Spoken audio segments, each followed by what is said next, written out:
active attributes of God or voluntary attributes of God. Similarly, the relative attributes of God, that I mean pure relative attributes of God, are also voluntary attributes of God. That is, they are in divine power and in divine taqween.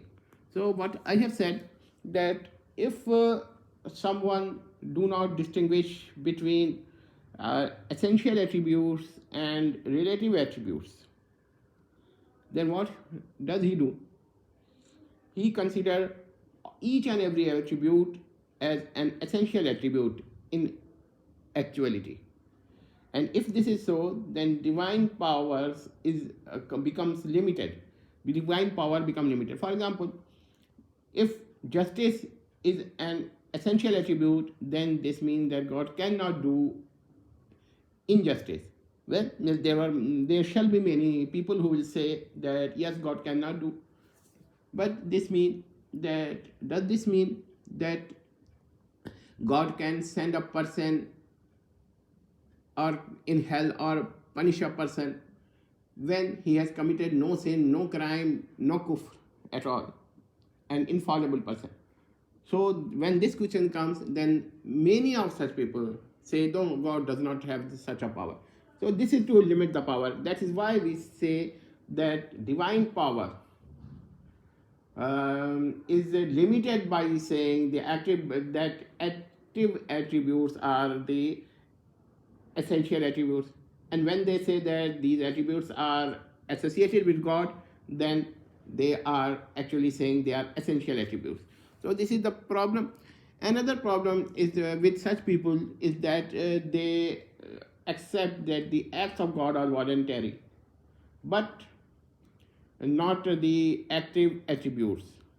So they come to this point. But another answer to this question is that if we do not believe that an active attribute is associated with God, if we do not believe that, this is not a denial of an active attribute.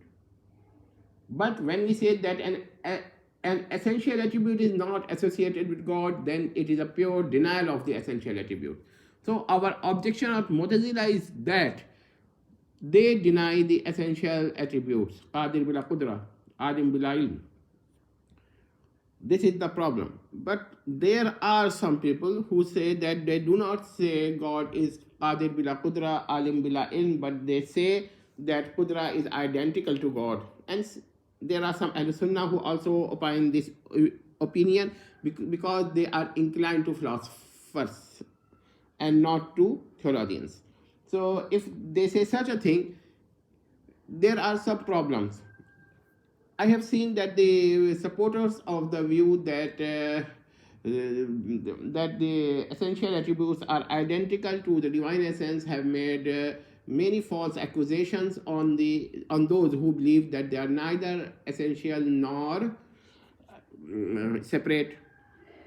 Anyhow, the question is that it is not correct to say that if a person denies that an active attribute or a relative attribute is associated with God, when he denies this thing, then this does not mean that he is denying the attribute of God. But on the contrary, when a person denies that an essential attribute is associated with God, or denies both, that it is neither identical nor associated, even then he denies the attribute itself. So this is a problem which is not understood by Salafites and Hanabala. They say, no, this is not the case. When you say that if an attribute is neither identical nor associated with God, and the associated I mean neither identical nor separate.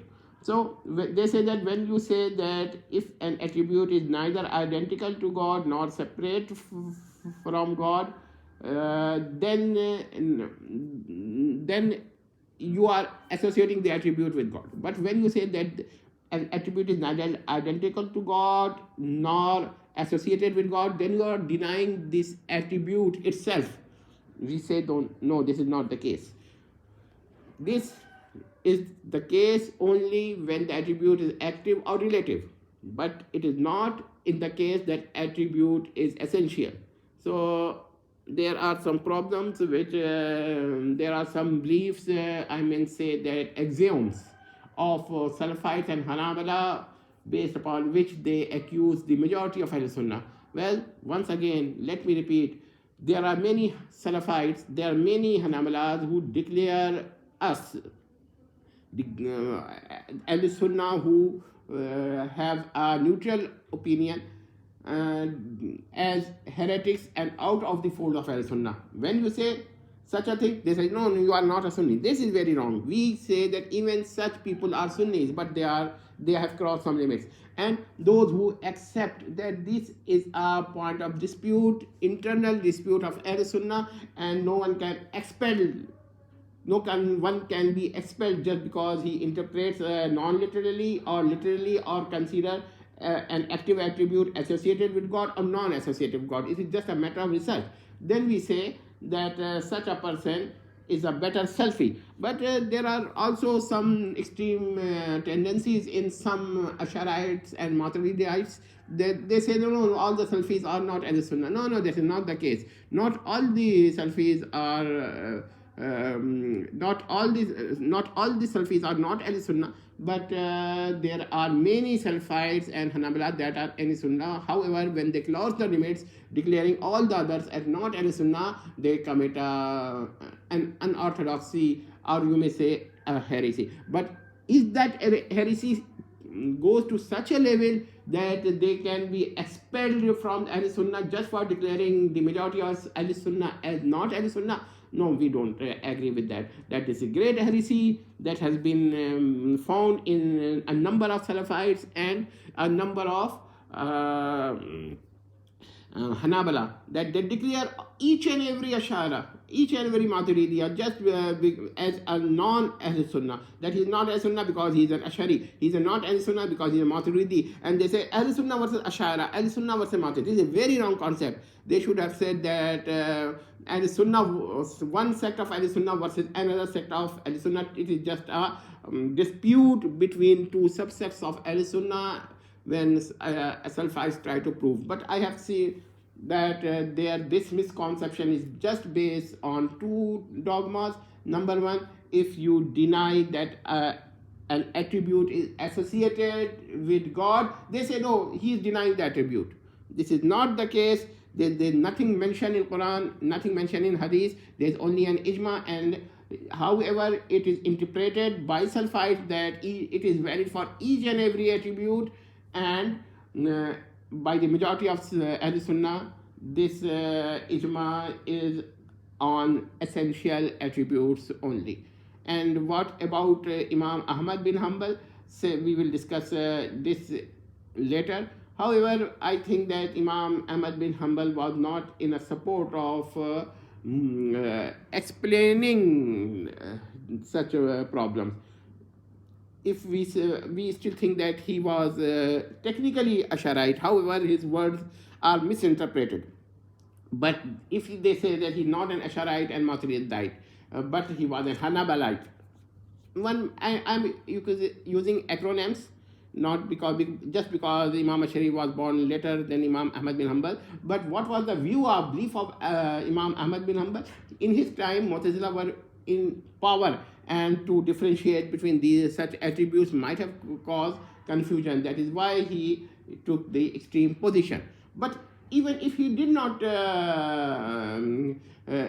took the extreme position just for this reason, we may say that one may dispute on certain issues, because there are other Imams as well, and we do not deny the greatness of Imam Ahmad bin Hanbal. He was one of the greatest Ahlussunnah. But when someone say that no, Imam Ahmad bin Hanbal has declared all the attributes just alike, we will say that the words used by Imam Ahmad bin Hanbal should be interpreted differently by different scholars. And they are. And if they are, then nothing can be ascribed to him with certainty. Well, there are still reports that once Imam Ahmad bin Hanbal said that there are reports that when sometime Imam Ahmad bin Hanbal say that Quran is neither a creation nor not a creation, and he asked that not to say Quran as makhluk and also not to say Quran as ghayru makhluk. So such traditions also exist, and we reject these traditions, or we say that they must be interpreted otherwise.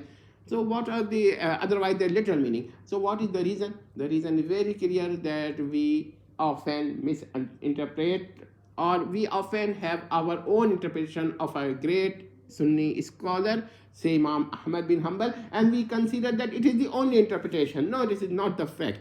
So that is the reason I request all the Salafites and all the Asharites not to declare each other out of the folds of Ahlussunnah, and similarly I declare all the Asharites and Maturidites and Salafites and Hanabala not to declare each other out of the folds of Ahlussunnah, and consider it just an internal dispute among Ahlussunnah.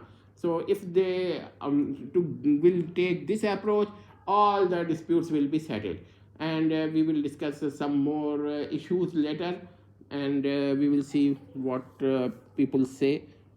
Wassalam.